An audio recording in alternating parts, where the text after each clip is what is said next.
If you live or you work in the city of Huntington, you are undoubtedly familiar with the flooding issues when it rains.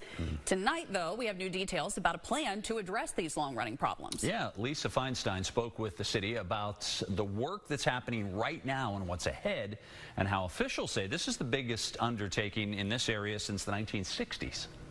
They say when it rains, it pours. And in Huntington, when it pours, flash flooding is likely to follow. After that scenario played out again just last week, city officials outlining a mitigation plan already moving forward, one they are calling a long overdue investment in flood protection. Nobody wants to have their basement flooded with water every time it rains hard.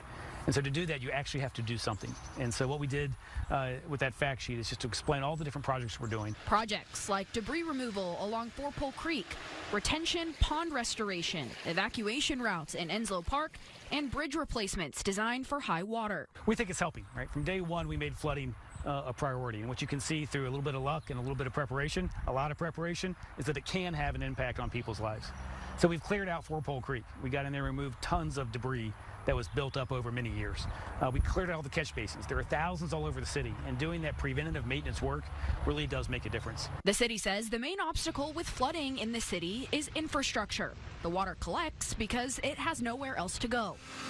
We saw crews working on the Hylon project Tuesday, one of the initiatives designed to help that problem. Crews are putting a forced main line in the area of two flood-prone intersections, 3rd Ave and 24th Street and 5th Ave and 25th Street. That water is actually going to go into a retention cell, kind of this underground vault that's going to hold the water and help percolate into the ground. And the water that can't get percolated into the ground will go into a pump that'll actually go through this pipe and get pumped directly out by force out to the Ohio River. Officials say the entire flood mitigation plan is the second largest undertaking of the stormwater infrastructure that's ever been placed inside the city. Back in the 60s and 70s, they built stormwater infrastructure in parts of the city, but not in all parts of the city, to be able to handle a lot of that stormwater runoff. More than 50 years later, the city says a fix is long overdue. And people are tired of it. People are tired of having their streets flood, where emergency services are having to rescue people from their cars. Emergency services can't get somebody who is in medical need to get them to the hospitals. So flooding has always been a core tenet to what we're trying to do with this administration. It's to keep people safe, to keep them in their homes, to keep the businesses going, and stopping the flooding is all part of that. Lisa Feinstein, WSAZ, Huntington.